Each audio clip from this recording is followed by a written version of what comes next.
ಮಾನ್ಯ ಸಭಾಧ್ಯಕ್ಷರೇ, ಜನಗಣಮನ ಅಧಿನಾಯಕ ಜಯ ಹೇ ಇದು ಕೇವಲ ರಾಷ್ಟ್ರಗೀತೆಯ ಸಾಲುಗಳಲ್ಲ, ಎದೆಯ ಭಾವನೆಗಳನ್ನು ಅಕ್ಷರ ರೂಪಕ್ಕೆ ಜೋಡಿಸಿದ ಕನ್ನಡಿಗರ ಆತ್ಮಗೌರವಕ್ಕೆ ಮತ್ತು ರಾಷ್ಟ್ರಗೀತೆಯ ಸಾಲುಗಳಿಗೆ ಅಗೌರವ ತೋರಿದ ವ್ಯಕ್ತಿಗಳಿಗೆ ನಾನು ನನ್ನ ಭಾಷಣವನ್ನು ಅರ್ಪಣೆ ಮಾಡ್ತಾ ನನ್ನ ಭಾಷಣವನ್ನು ಪ್ರಾರಂಭಿಸ್ತಾ ಇದ್ದೀನಿ. ರಾಜ್ಯಪಾಲರು ಓದಿದ್ದಾರೆ ಸಂಪೂರ್ಣವಾಗಿ ಎನ್ನಲಾದ ಭಾಷಣದಲ್ಲಿರೋ ಕೆಲವು ವಿಚಾರಗಳನ್ನ ನಾನು ಪ್ರಸ್ತಾಪಿಸಿ ಕೊನೆಯದಾಗ ಅಭಿನಂದನೆ ಸಲ್ಲಿಸ್ತೀನಿ. ಸಭಾಧ್ಯಕ್ಷರೇ, ನಾವು ಈ ಸ್ಪೀಚ್ ನ ಮಹಾತ್ಮ ಗಾಂಧಿಯವರ ಹೆಸರಿಂದ ಪ್ರಾರಂಭಿಸಿದ್ವಿ. ಮಹಾತ್ಮ ಗಾಂಧಿಯವರು ಸೌತ್ ಆಫ್ರಿಕಾಲಿದ್ದಾಗ ಒಂದು ಬ್ರಿಟಿಷ್ ಅಧಿಕಾರಿ ಅವರಿಗೆ ಅವಮಾನ ಮಾಡಿದ್ರೆ ಟ್ರೈನಿಂದ ಆಚೆ ಕಳಿಸಿದ್ರೆ ಆಗ ಮಹಾತ್ಮ ಗಾಂಧಿ ಹೇಳ್ತಾರೆ, you thrown out of me a train, I will kick out of you my country ಅಂತ ಮಹಾತ್ಮ ಗಾಂಧಿ ಅವರು ಹೇಳಿ ಭಾರತಕ್ಕೆ ವಾಪಸ್ ಬರ್ತಾರೆ. ಅಂತ ಶ್ರೇಷ್ಠ ವ್ಯಕ್ತಿ ಮಹಾತ್ಮ ಗಾಂಧಿ ಇದ್ದಂತ ಪಕ್ಷದ ಶಾಸಕ ನಾನು ಅನ್ನೋದು ನನ್ನ ಗೌರವ. 1885ರಲ್ಲಿ ಗೋಕುಲ್ದಾಸ್ ತೇಜ್ಪಾಲ್ ಕಾಲೇಜಲ್ಲಿ ಪ್ರಾರಂಭವಾದ ಇಂಡಿಯನ್ ನ್ಯಾಷನಲ್ ಕಾಂಗ್ರೆಸ್ 72 ಜನ ಪಾರ್ಟಿಸಿಪೇಟ್ ಮಾಡಿದ್ರು. ಇವತ್ತು ಕೋಟ್ಯಾಂತರ ಬದುಕಲ್ಲಿ ಬೆಳಕಾಗಿದೆ. ಅಂತ ಮಹಾತ್ಮ ಗಾಂಧಿಯವರು ದಲೈ ಲಾಮಾಗೆ ಇನ್ಸ್ಪಿರೇಷನ್, ನೆಲ್ಸನ್ ಮಂಡೇಲಾಗೆ ಇನ್ಸ್ಪಿರೇಷನ್, ಬಾರಕ್ ಒಬಾಮಾಗೆ ಇನ್ಸ್ಪಿರೇಷನ್, ದೊಡ್ಡ ದೊಡ್ಡ ವ್ಯಕ್ತಿಗಳ ಇನ್ಸ್ಪಿರೇಷನ್ ವ್ಯಕ್ತಿಯ ಹೆಸರನ್ನ ನಾವು Mahatma Gandhi national rural employment guarantee act ಅಂತ ಇಟ್ಟಿದ್ವಿ. ಅದರಿಂದ ಪ್ರಾರಂಭ ಆಗುತ್ತೆ. ಈ ಭಾಷಣದಲ್ಲಿ ನಾವೇನೆಲ್ಲ ಹಾಕಿದ್ವಿ, ಸೆಂಟರ್ ಇಂದ ನಮ್ಗೆ ಆಗ್ತಿರೋ ಮೋಸ, GST ಅಲ್ಲಿ ಇನ್ಕಮ್ ಟ್ಯಾಕ್ಸ್, ಸೆಸ್ ಅಂತ ಯಾವ ತರ ರಾಜ್ಯಗಳನ್ನ ಲೂಟಿ ಮಾಡ್ತಿದೆ ಅಂತ ಹೇಳಿದ್ವಿ.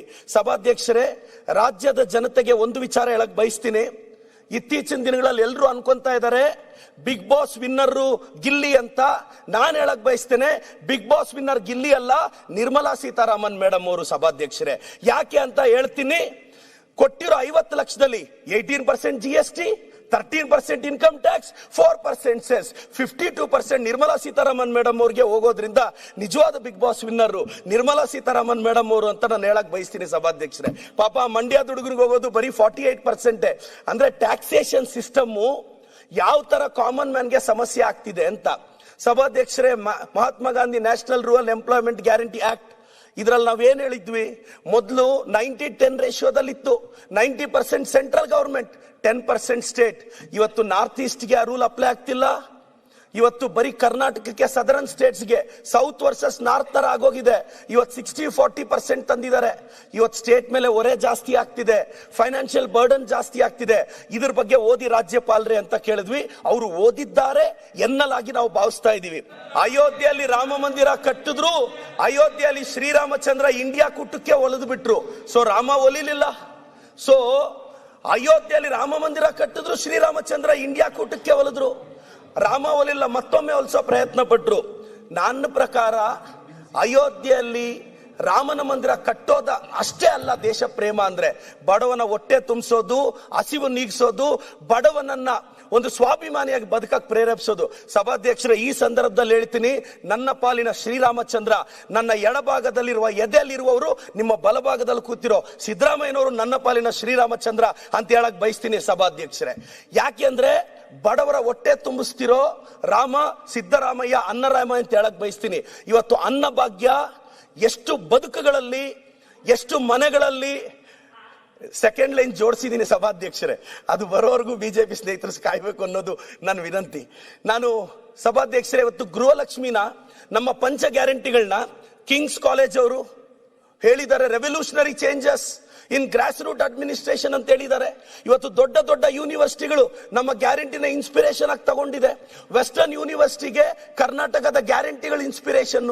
ಇವತ್ತು ಗೃಹಲಕ್ಷ್ಮಿ, ಗೃಹ ಜ್ಯೋತಿ ಇಂಥ ಯೋಜನೆಗಳಿಂದ ನಾವು ಪ್ರತಿ ಮನೆಗೂ ರೀಚ್ ಆಗ್ತಿದೀವಿ.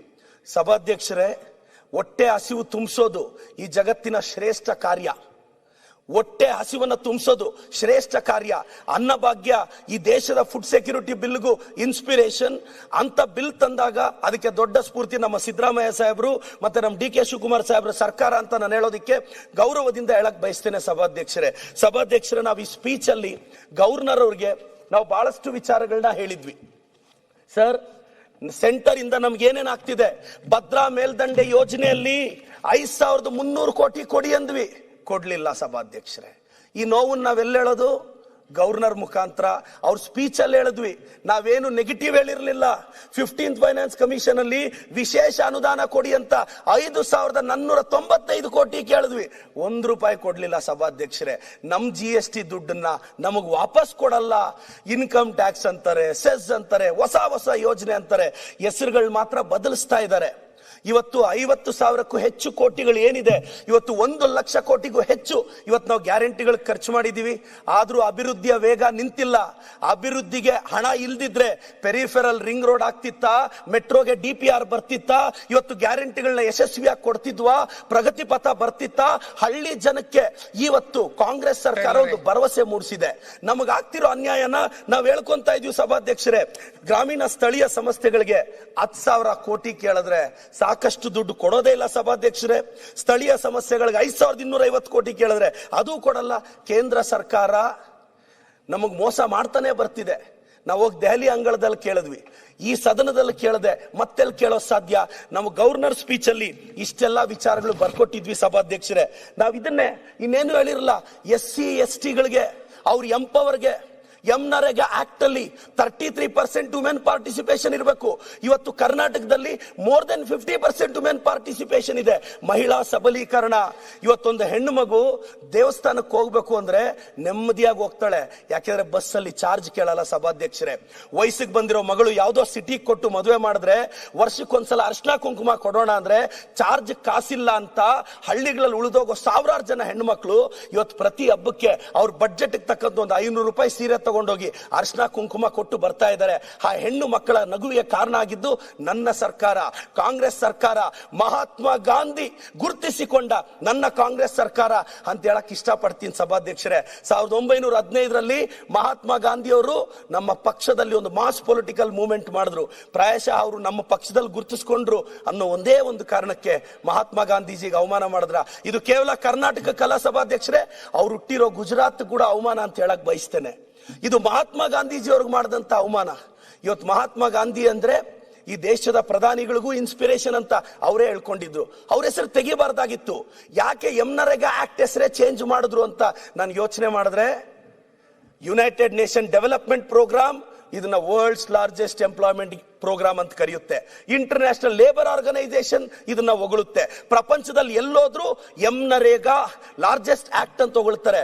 ಮೋಸ್ಟ್ಲಿ ಇದೆಲ್ಲ ಕೇಳ್ತಾ ನಮ್ಮ ವಿರೋಧ ಪಕ್ಷದಲ್ಲಿರೋ ಸ್ನೇಹಿತರಿಗೆ ಏನಪ್ಪಾ, ಪ್ರತಿ ಕಡೆ 2005 ಅಲ್ಲಿ UPA 1 ಅಲ್ಲಿ ಇವ್ರು ತಂದಂತ ಕಾರ್ಯಕ್ರಮನ ಈ ಪ್ರಕಾರ ಹೆಸರು ಚೇಂಜ್ ಮಾಡಬೇಡ.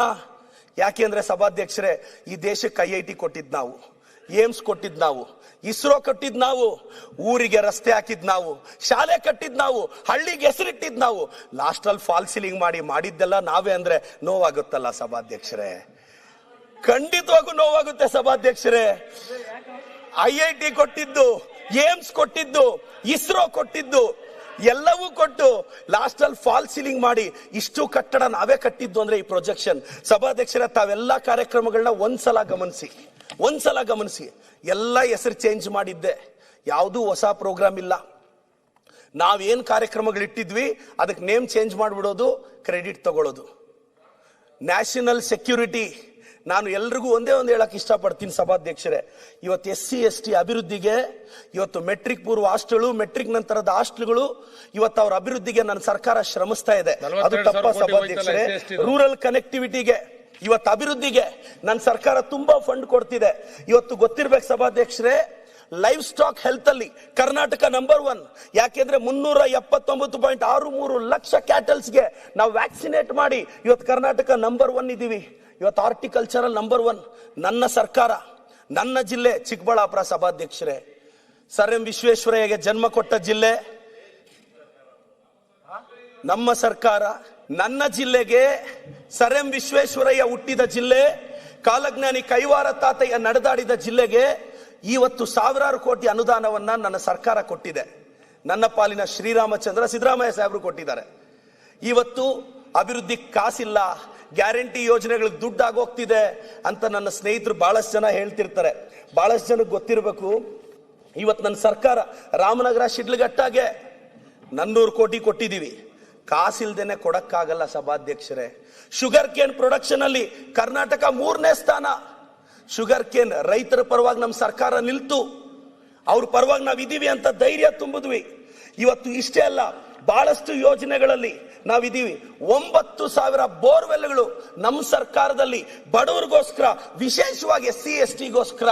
ಇಷ್ಟೆಲ್ಲ ಜನಪರ ಯೋಜನೆಗಳನ್ನ ನನ್ನ ರಾಜ್ಯಪಾಲದ ರಾಜ ಅಂತ ನಾನು ಭಾವಿಸಿದ್ದೀನಿ. ಚಿಕ್ಕ ವಯಸ್ಸಿಂದ ರಾಜ್ಯಪಾಲರ ಹುದ್ದೆಯನ್ನು ಗೌರವಿಸಿದ್ದೀನಿ, ಇವತ್ತು ಗೌರವಿಸ್ತೀನಿ. ಆದರೆ ಇಷ್ಟೆಲ್ಲ ಫ್ಯಾಕ್ಟ್ಸ್ನ ರಾಜ್ಯದ ಜನತೆಗೆ ನನ್ನ ರಾಜ್ಯಪಾಲರು ಹೇಳಲಿಲ್ವೇ ಅನ್ನೋದೇ ಬೇಸರದ ಸಂಗತಿ. ಇವತ್ತು ಅವರಿಗೆ ವಂದನೆಗಳನ್ನ ಮತ್ತಷ್ಟು ಮಗದಷ್ಟು ಕೊಡೋದಕ್ಕಿಂತ ಮುಂಚೆ ಇವತ್ತು ಪೆನ್ಷನ್ ಸ್ಕೀಮಲ್ಲಿ, ಇವತ್ತು ಪೆನ್ಷನ್ನ ಎಕ್ಸಿಬಿಷನ್ ಅಲ್ಲಿ ನಾವು ನಂಬರ್ 1 ಇದೀವಿ ಕರ್ನಾಟಕ. ಗ್ಯಾರಂಟಿಗಳು ಎಷ್ಟು ಸ್ಟೇಟ್ಗಳಲ್ಲಿ ಇಂಪ್ಲಿಮೆಂಟ್ ಆಗಿದೆಯೋ ನಮ್ಮ ಸ್ಟೇಟ್ ವಿ ಆರ್ ನಂಬರ್ 1 ಇದೀವಿ. ಇವತ್ತು ಟೆಕ್ನಾಲಜಿ, ಕನೆಕ್ಟಿವಿಟಿ, ಇವತ್ತು ಸಿಲಿಕಾನ್ ವ್ಯಾಲಿ ಆಫ್ ಇಂಡಿಯಾ ಅಂತಾರೆ, ಗಾರ್ಡನ್ ಸಿಟಿ ಆಫ್ ಇಂಡಿಯಾ ಅಂತ ಕರೀತಾರೆ, ಸೇಫೆಸ್ಟ್ ಸಿಟಿ ಆಫ್ ಇಂಡಿಯಾ ಅಂತ ಕರೀತಾರೆ. ಇಷ್ಟರಲ್ಲಿ ಇದಕ್ಕೆ ಬೆಂಗಳೂರು ಪಾತ್ರವಾಗಿದೆ ಅಂದ್ರೆ ನಮ್ಮ ಸರ್ಕಾರದ ಒಂದು ಪಾತ್ರ ಬಹಳ ದೊಡ್ಡದು. ಸಭಾಧ್ಯಕ್ಷರೇ, ನಾನು ಒಂದು ಮಾತು ಹೇಳಕ್ ಇಷ್ಟಪಡ್ತೀನಿ ಸಭಾಧ್ಯಕ್ಷರೇ. ಕರ್ನಾಟಕ ಇಂಡಸ್ಟ್ರಿಯಲ್ ಪಾಲಿಸಿ ತಂದ್ವಿ. ಇನ್ವೆಸ್ಟ್ಮೆಂಟ್, ಎಕ್ಸ್ಪೆಂಡಿಚರ್ ಅಲ್ಲ, ಇನ್ವೆಸ್ಟ್ಮೆಂಟ್ ಅಂತ ಭಾವಿಸಿ ಅದನ್ನ ಡೆವಲಪ್ಮೆಂಟ್ಗೆ ಬಳಸೋದಕ್ಕೆ ನಾವು ಪ್ರಯತ್ನ ಪಡ್ತಿದ್ದೀವಿ. ಎಜುಕೇಶನ್ ಸೆಕ್ಟರ್ ಅಲ್ಲಿ ರೆವಲ್ಯೂಷನ್ ತರ್ತಿದ್ದಾರೆ ನನ್ನ ಸಚಿವರು. ಇವತ್ತು ಹೋಮ್ ಡಿಪಾರ್ಟ್ಮೆಂಟ್ ಇವತ್ತು ಕಳೆದ ಸರ್ಕಾರಗಳಿಗೆ ಹೋಲಿಸಿದ್ರೆ ನಮ್ಮ ಸರ್ಕಾರದಲ್ಲಿ ಇವತ್ತು ಸೇಫೆಸ್ಟ್ ಎನ್ವಿರಾನ್ಮೆಂಟ್ ಇದೆ. ಪ್ರತಿ ಸರ್ಕಾರದಲ್ಲೂ ಚಿಕ್ಕ ಪುಟ್ಟ ಸಮಸ್ಯೆಗಳಾಗ್ತವೆ, ಆದ್ರೆ ಇವತ್ತು ನಮ್ಮ ಸರ್ಕಾರದಲ್ಲಿ ಇವತ್ತು ಬ್ಯಾಂಗ್ಳೂರ್ ಕರ್ನಾಟಕ ಸೇಫೆಸ್ಟ್ ಅನ್ನೋ ಸಂದೇಶ ನಾವು ಸಾರ್ತಾ ಇದ್ದೀವಿ. ಗ್ಯಾರಂಟಿಗಳಿಗೆ ನಾನು ಮತ್ತೊಮ್ಮೆ ಮಗದೊಮ್ಮೆ ನಾನೆಲ್ಲ ನನ್ನ ಸ್ನೇಹಿತರಿಗೆ ಕಲ್ಯಾಣ ಕರ್ನಾಟಕದ ರೀಜನ್ಗೆ ಅಭಿವೃದ್ಧಿಗೋಸ್ಕರ 5,000 ಕೋಟಿ ನಮ್ಮ ಸರ್ಕಾರ, ನಮ್ಮ ಮುಖ್ಯಮಂತ್ರಿಗಳು ಕೊಟ್ಟಿದ್ದಾರೆ ಅನ್ನೋದು ನನಗೆ ಖುಷಿಯಾದ ವಿಚಾರ ಸಭಾಧ್ಯಕ್ಷರೇ. ಚೀಫ್ ಮಿನಿಸ್ಟರ್ ಇನ್ಫ್ರಾಸ್ಟ್ರಕ್ಚರ್ ಡೆವಲಪ್ಮೆಂಟ್ ಪ್ರೋಗ್ರಾಮ್ಗೆ 8,000 ಕೋಟಿ ಕೊಟ್ಟಿದ್ದಾರೆ. ಗ್ಯಾರಂಟಿಗಳಿಗೆಲ್ಲ ದುಡ್ಡು ಖಾಲಿಯಾಗಿದ್ದಿದ್ರೆ ಇಷ್ಟೆಲ್ಲ ದುಡ್ಡು ಕೊಡೋ ಅವಶ್ಯಕತೆ ಸರ್ಕಾರದ ಹತ್ರ ಇರ್ತಿರ್ಲಿಲ್ಲ. ಇವತ್ತು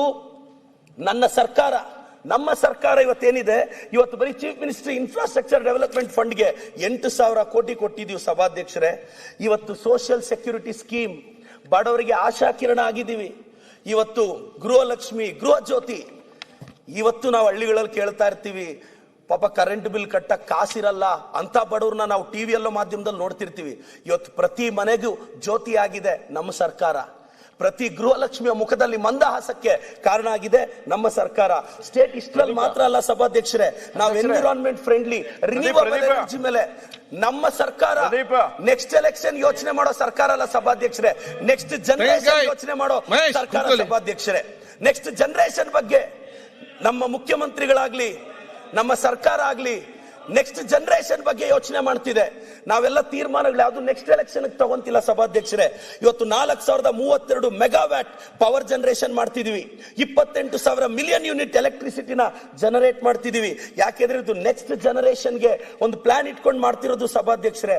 ಮಾರ್ಜಿನಲೈಸ್ಡ್ ಕಮ್ಯುನಿಟಿನ ಮೈನ್ ಸ್ಟ್ರೀಮ್ ತರಬೇಕು ಅನ್ನೋ ನನ್ನ ಸರ್ಕಾರದ ಪ್ರಯತ್ನ ಹೆಜ್ಜೆಗೂ ಯಶಸ್ವಿ ಹತ್ರ ನಡೀತಾ ಇದೆ. 100 ಕೋಟಿ ರೂಪಾಯಿ ಪೋಸ್ಟ್ ಮೆಟ್ರಿಕ್ ಸ್ಕಾಲರ್ಶಿಪ್ ಸಭಾಧ್ಯಕ್ಷರೇ. ಈ ನಾಡನ್ನ ನುಡಿಯನ್ನ ಬೆಳೆಸೋದ್ರಲ್ಲಿ ಎಲ್ಲರ ಪಾತ್ರನೂ ಇದೆ ಸಭಾಧ್ಯಕ್ಷರೇ. ಆದ್ರೆ ಅಲ್ಪಸಂಖ್ಯಾತರು, ಹಿಂದುಳಿದವರು, ಪರಿಶಿಷ್ಟ ಜಾತಿಯವರು, ಪಂಗಡದವರು, ಇವ್ರಿಗೆಲ್ರಿಗೂ ಮೇಲ್ವರೆಗೂ ಪ್ರತಿಯೊಬ್ರು ಕಟ್ಟಿದ್ದಾರೆ ಸಭಾಧ್ಯಕ್ಷರೇ. ಆದ್ರೆ ಗವರ್ನಮೆಂಟ್ ಶುಡ್ ರೀಚ್ ದ ಅನ್ರೀಚ್ ಅಂತಾರೆ. ಯಾರನ್ನ ತಲುಪಕ್ಕಾಗಿಲ್ಲ ಅವ್ರನ್ನ ತಲುಪೋದೇ ಸರ್ಕಾರದ ಕೆಲಸ ಅಂತ. ಇವತ್ತು ಅಲ್ಪಸಂಖ್ಯಾತರನ್ನ, ಹಿಂದುಳಿದವ್ರನ್ನ, ಪರಿಶಿಷ್ಟ ಜಾತಿ ಪಂಗಡದವ್ರನ್ನ ಮೇಲೆತ್ತಬೇಕು, ಮುಖ್ಯವಾಹಿನಿಗೆ ತರಬೇಕು ಅಂತ SC ST ಸ್ಕಾಲರ್ಶಿಪ್ ಕೊಡ್ತಿದೀವಿ, ಅವ್ರಿಗೆ ರಿಸರ್ವೇಶನ್ ಕೊಡ್ತಿದೀವಿ, ಇಂಟರ್ನಲ್ ರಿಸರ್ವೇಶನ್ ಕೊಡ್ತಿದೀವಿ. ಇವತ್ತು ಅಲ್ಪಸಂಖ್ಯಾತರಿಗೆ, ಹಿಂದುಳಿದವರಿಗೆ, ಚಿಕ್ಕ ಚಿಕ್ಕ ಸಮುದಾಯದವರಿಗೆ ಅನ್ಯಾಯ ಆಗಬಾರದು ಅಂತ ಒಂದು ನಮ್ಮ ಸರ್ಕಾರ ಸರ್ವೆ ಮಾಡಿಸ್ತಿದೆ. ಪ್ರತಿಯೊಂದು ಕಮ್ಯುನಿಟಿನೂ ನಮಗೆ ಮುಖ್ಯನೇ, ಯಾವ ಕಮ್ಯುನಿಟಿನೂ ಮುಖ್ಯವಾಹಿನಿಯಿಂದ ದೂರ ಇರಬಾರ್ದು ಅಂತ ಪ್ರಾಮಾಣಿಕವಾಗಿ ಇವತ್ತೊಂದು ಸರ್ವೆ ಮಾಡಿಸಿದ್ದೀವಿ. ನಾನು ಒಂದು ಅಲ್ಪಸಂಖ್ಯಾತ ಒಂದು ಚಿಕ್ಕ OBC ಕಮ್ಯುನಿಟಿಗೆ ಸೇರಿರ್ತಕ್ಕಂಥ ಒಬ್ಬ ವ್ಯಕ್ತಿ ಸಭಾಧ್ಯಕ್ಷರೇ. ನನ್ನ ಸಮುದಾಯದ ಜನಸಂಖ್ಯೆ ಎಷ್ಟು ಜನ ಇದ್ದಾರೆ, ಅವರ ಆರ್ಥಿಕ ಸ್ಥಿತಿಗತಿ ಏನು ತಿಳ್ಕೋಬೇಕು ಅನ್ನೋ ಕುತೂಹಲ ನನಗೂ ಇರುತ್ತೆ. ಇವತ್ತೊಂದು ಅವಕಾಶವನ್ನ ನಮ್ಮ ಸಿದ್ದರಾಮಯ್ಯ ಸಾಹೇಬ್ರ ಸರ್ಕಾರ, ನಮ್ಮ ಸರ್ಕಾರ ಮಾಡಿಕೊಟ್ಟಿದೆ ಅನ್ನೋದಕ್ಕೆ ನಮ್ಮ ಮುಖ್ಯಮಂತ್ರಿಗಳಿಗೆ ಅಭಿನಂದನೆ ಸಲ್ಲಿಸ್ತೀನಿ ಸಭಾಧ್ಯಕ್ಷರೇ. ಇವತ್ತು 423 ಇನ್ಸ್ಟಿಟ್ಯೂಷನ್ಸ್, ಅದರಲ್ಲಿ 119 ಮಹರ್ಷಿ ವಾಲ್ಮೀಕಿ ಶೆಡ್ಯೂಲ್ಡ್ ಟ್ರೈಬ್ ಹಾಸ್ಟೆಲ್ಸ್ ನ ಕಟ್ಟಿದೀವಿ ಅಂದ್ರೆ ಇದು ST ಸಮುದಾಯದವರ ಬಗ್ಗೆ ನಮ್ಮ ಸರ್ಕಾರಕ್ಕಿರೋ ಕಾಳಜಿ ಸಭಾಧ್ಯಕ್ಷರೇ. ಸರ್ಕಾರಿ ಶಾಲೆ ಮಗು ತಮ್ಮ ಗಮನ ಕೇಳಕ್ ತರ್ತೀನಿ. ಲಾಸ್ಟ್ ಇಯರ್ ಕರ್ನಾಟಕದ ಹಾಟ್ ಸ್ಟಾಪರ್ ಅವ್ರ ತಾಯಿ ಗೃಹಲಕ್ಷ್ಮಿ ದುಡ್ಡಲ್ಲಿ ಆ ಹುಡುಗನ್ನ ಕಷ್ಟಪಟ್ಟು ಓದಿಸಿ ಬುಕ್ಸ್ ಕೊಟ್ರೆ ಆ ಹುಡುಗ ಸ್ಟೇಟ್ಗೆ ಆರ್ಟ್ಸ್ ಅಲ್ಲಿ ಟಾಪರ್ ಆದ ಸಭಾಧ್ಯಕ್ಷರೇ. ಇದು ಗೃಹಲಕ್ಷ್ಮಿಯ ತಾಕತ್ತು, ಪ್ರತಿ ಗೃಹಿಣಿಯರ ತಾಕತ್ತು. ನಾನು ಪ್ರತಿ ಕರ್ನಾಟಕದ ಪ್ರತಿ ಹೆಣ್ಣು ಮಗಳನ್ನ ಒಂದು ರಿಕ್ವೆಸ್ಟ್ ಮಾಡಕ್ ಬಯಸ್ತೇನೆ. ತಾಯಿ, ತಿಂಗಳಿಗೆ 2,000 ನಮ್ಮ ಸರ್ಕಾರ ಕೊಡ್ತಿದೆ. 5 ವರ್ಷ ತಿಂಗಳಿಗೆ 2,000 ಬಸ್ಸಲ್ಲಿ ಹೋದ್ರೆ ಫ್ರೀ, ಗೃಹ ಜ್ಯೋತಿ ಫ್ರೀ. ಕರ್ನಾಟಕದ ಪ್ರತಿ ಗೃಹಿಣಿಯ ಆಶೀರ್ವಾದ ನಮ್ಮ ಸರ್ಕಾರದ ಮೇಲೆ ಇರುತ್ತೆ ಅಂತ ಆ ಭಾವನೆಯಲ್ಲಿ ಖಂಡಿತವಾಗೂ ಇದೀನಿ ಸಭಾಧ್ಯಕ್ಷರೇ. ಅಷ್ಟೇ ಅಲ್ಲ, ಕನೆಕ್ಟಿವಿಟಿ ಇರಬೇಕು. ಕನೆಕ್ಟಿವಿಟಿ ಇಲ್ಲದೆ ಇದ್ರೆ ಯಾವ ಸಿಟಿನೂ ಡೆವಲಪ್ ಆಗಲ್ಲ ಅನ್ನೋದು ನಮ್ಮ ಸರ್ಕಾರದ ಉದ್ದೇಶ. ಅದಕ್ಕೆ ಬಹಳಷ್ಟು ದುಡ್ಡನ್ನ ಇದು ಮಾಡ್ತಿದೆ. ರಾಜ್ಯದ ಜನತೆಗೆ ಒಂದು ರಿಕ್ವೆಸ್ಟ್ ಮಾಡ್ತೀನಿ ಸಭಾಧ್ಯಕ್ಷರೇ. ನರೇಗಾ ಅಂದ್ರೆ ಗ್ರಾಮೀಣ ಭಾಗವನ್ನ ರೂರಲಿ ಎಂಪವರ್ ಮಾಡೋದು. 2005 ಅಲ್ಲಿ ಈ ಆಕ್ಟ್ ನ ತಂದ್ವಿ ಸಭಾಧ್ಯಕ್ಷರೇ. 6 ಅಲ್ಲಿ ಇದು ಅಕ್ಸೆಪ್ಟ್ ಆಯ್ತು ಸಭಾಧ್ಯಕ್ಷರೇ. 9 ಅಲ್ಲಿ ನರೇಗಾನ Mahatma Gandhi national rural employment act ಅಂತ ಮಾಡಿದ್ವಿ ಸಭಾಧ್ಯಕ್ಷರೇ. ಪ್ರಾರಂಭದಲ್ಲಿ 200 ಡಿಸ್ಟ್ರಿಕ್ಟ್ ಅಲ್ಲಿ ಇತ್ತು ಸಭಾಧ್ಯಕ್ಷರೇ. ಅದು ಇವತ್ತು ಎಲ್ಲಾ ಜಿಲ್ಲೆಗೂ ಹೋಗಿದೆ. ಏಕಾಏಕಿ ಸ್ಟೇಟ್ಸ್ ಮೇಲೆ ಇಷ್ಟು ಬರ್ಡನ್ ಆಗ್ಬಿಟ್ರೆ ಈ ಕಾಯ್ದೆನ ಡೈಲ್ಯೂಟ್ ಮಾಡಬೇಕು ಅನ್ನೋ ಉದ್ದೇಶ ಬಿಟ್ಟು ಮತ್ತೇನೂ ಇಲ್ಲ ಸಭಾಧ್ಯಕ್ಷರೇ. ಇವತ್ತು ಈ ಕಾಯ್ದೆಯಿಂದ 1.5 ಲಕ್ಷ ಕೋಟಿ ಬೇಕು ಸಭಾಧ್ಯಕ್ಷರೇ. ಮೊದಲಿದ್ದ ಪಾಲಿಸಿಯಲ್ಲಿ 90-10 ರೇಷಿಯೋ ಆಗಿದ್ದಿದ್ರೆ ಸೆಂಟ್ರಲ್ ಗೌರ್ಮೆಂಟ್ ಬೇರ್ ಮಾಡೋರು. ಇವತ್ತು 60-40 ರೇಷಿಯೋದಲ್ಲಿ ಪ್ರತಿ ಸ್ಟೇಟ್ಗಳನ್ನ. ಇನ್ನೊಂದು ಹೇಳಕ್ ಬಯಸ್ತೀನಿ ಸಭಾಧ್ಯಕ್ಷರೇ, ನರೇಗಾ ಅಲ್ಲಿ ಒಂದು ದಿನದ ಕೂಲಿ ಪಡೆದ್ರೆ ನಾವು ಕರ್ನಾಟಕದಲ್ಲಿ 370 ರೂಪಾಯಿ ಕೊಟ್ರೆ ಕೂಲಿ ಮಾಡೋರ್ಗೆ, ಗುಜರಾತ್ ಅಲ್ಲಿ ಬರೀ 270 ರೂಪಾಯಿ ಕೊಡ್ತಾರೆ ಸಭಾಧ್ಯಕ್ಷರೇ. ಯಾರು ಸಭಾಧ್ಯಕ್ಷರ ರೈತರ ಪರವಾಗಿರೋದು? ಕರ್ನಾಟಕ. ಇದು ಸೆಂಟ್ರಲ್ ಗೌರ್ಮೆಂಟ್ ವೆಬ್ಸೈಟ್ ಅಲ್ಲೇ ಇದೆ. ನನಗೊಂದೊಳ್ಳೆ ಅವಕಾಶ ಸಿಕ್ಕಿದೆ. ನನ್ನ ಮುಖ್ಯಮಂತ್ರಿಗಳು ತಾವು ನನಗೊಂದೊಳ್ಳೆ ಅವಕಾಶ ಕೊಟ್ಟಿದ್ದೀರಾ. ನನಗೊಂದು ಮಾತು ನೆನಪು ಬರುತ್ತೆ ಸಭಾಧ್ಯಕ್ಷರೇ. ಡಾಕ್ಟರ್ ಆಗಲು ಕೋರ್ಸ್ಗಳುಂಟಯ್ಯ, ಇಂಜಿನಿಯರ್ಗಳಾಗಲು ಕೋರ್ಸ್ಗಳುಂಟಯ್ಯ, ಟೀಚರ್ಗಳಾಗಲು ಕೋರ್ಸ್ಗಳುಂಟಯ್ಯ, ಬುದ್ಧ ಬಸವ ಸಿದ್ದರಾಮಯ್ಯ DK ಶಿವಕುಮಾರ್ ಆಗಲು ಯಾವ ಕೋರ್ಸ್ಗಳುಂಟಯ್ಯ, ನಿಮ್ಮೊಳಗಿರೋ ಫೋರ್ಸ್ ಬೇಕಯ್ಯ ಅಂತ ಹೇಳ್ತಾ ಈ ಅವಕಾಶಕ್ಕೆ ನಮ್ಮ ಸರ್ಕಾರಕ್ಕೆ, ತಮಗೆ, ಮುಖ್ಯಮಂತ್ರಿಗಳಿಗೆ, ವಿರೋಧ ಪಕ್ಷದ ನಾಯಕರಿಗೂ ಧನ್ಯವಾದ ಹೇಳ್ತೀನಿ ಸಭಾಧ್ಯಕ್ಷ.